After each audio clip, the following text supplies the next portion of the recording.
गोंयांत राजकारण आनी राजकारणी भ्रश्ट जाल्यात। भ्रष्टाचारा आड झगडपी घोषणा गोवा सुरक्षा मंचाच्या महिला मंचान केल्या। बीजेपीन स्वच्छ भारत मोहीम सुरू केली, मात ताचेर कांय काम करनात। ते काम महिला मंच करतलो म्हूण महिला मंचाची अध्यक्ष रोशन सामंत मिडिया कडेन उलयली। गोवा सुरक्षा मंचान महिला मंचाची केंद्रीय समिती जाहीर केल्या। एक बेसिकली बघायला गेलं तर आत्ताचं राजकारण, गोव्यातलं राजकारण आणि राजकारण ह्या दोन्ही गोष्टी सध्या भ्रष्ट झालेल्या आहेत। आणि हा भ्रष्टाचार किंवा भ्रष्ट झालेलं राजकारण साफ करायचं असेल तर कुठच्याही परिस्थितीत महिलांनाच उभं राहिलं पाहिजे।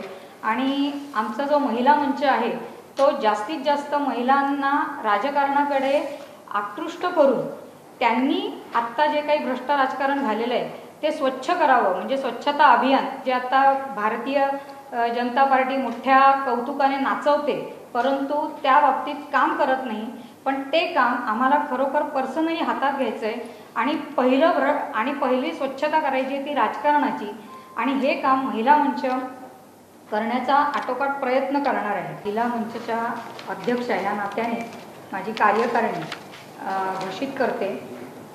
मी स्वतः ॲडव्होकेट सौ रोशन रवींद्र सामंत अध्यक्ष महिला मंच, डॉक्टर सौ मनीषा शैलेंद्र मानसी शैलेश प्रभुदेसाई या उपाध्यक्ष, सौ योजना सुरेश आमोणकर याही एक उपाध्यक्ष, साखळी येथे राहतात।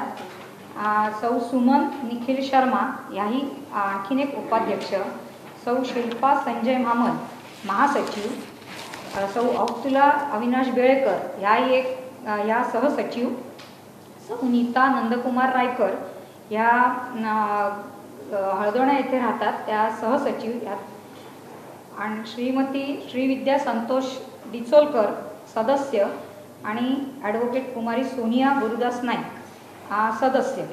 अशा प्रकारे आमची ही एक केंद्रीय महिलांची एक टीम आत्ता तयार झालेली आहे। केंद्रीय समितीची आज घोषणा जी झाली त्याच्यानंतर लवकरात लवकर आम्ही दोन्ही जिल्ह्याच्या समित्या आणि पंचायत समित्या यांची घोषणा करू आणि त्या लवकरच्या काळात ठरवण्यात येतील।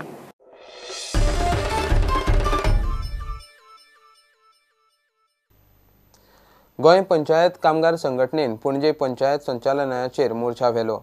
कामगारांक 7वी पे स्केल लागू करची, 60 वर्सांचे निवृत्ती आनी टायमार पगार दिवचो म्हूण मागणी। कामगार खंय 500 वयर आसात। मागण्यो मान्य जायना जाल्यार सप्टेंबरांत आंदोलन खर करपाची तांची शिटकावणी। की आमकां 7th पे इमिडिएटली मेळपाक जाय। मुख्यमंत्र्याक सुद्दां मनोहर पर्रीकाराक आमी कळयल्लें आहा ऑलरेडी। त्याच परी मिनिस्टराकय मेळोन कमीत कमी 7-8 जाहीरनामे आमी ऑलरेडी दिल्ले आहात। आणि 50 आनी 8 वर्सां 58 years for clerks retirement age should be revised to 60 years and there should be a uniformity in retirement age for clerks and everybody. 60 years should be the retirement age. तिसरो वीकर पंचायत, हांगा गोंयांत कमीत कमी 25 वीक पंचायत आहात आर्थीक दृश्टिकोनान।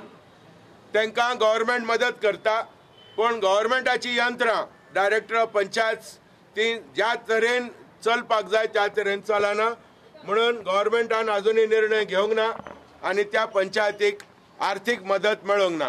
आणि ताका लागून रिटायर जाल्ल्या कामगारांक ग्रॅट्युटी मेळना, पेन्शनी मेळना, आणि त्याच परी तांकां कामगारांक टायम टू टायम पगार मेळना। हे जावपाक जायना जेन्ना पंचायत एक grassroot democratic organisation, panchayat director व्यवस्थित काम करून बेगीच्या बेगीन आमचे प्रश्न मिटतले।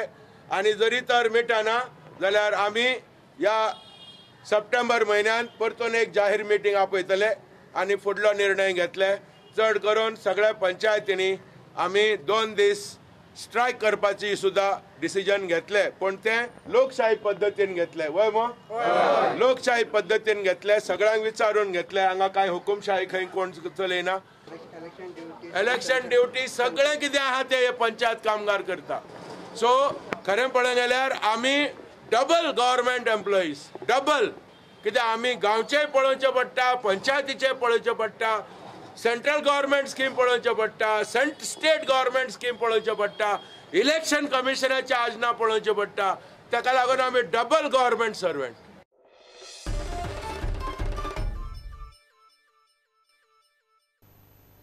घेऊया एक कमर्शियल ब्रेक.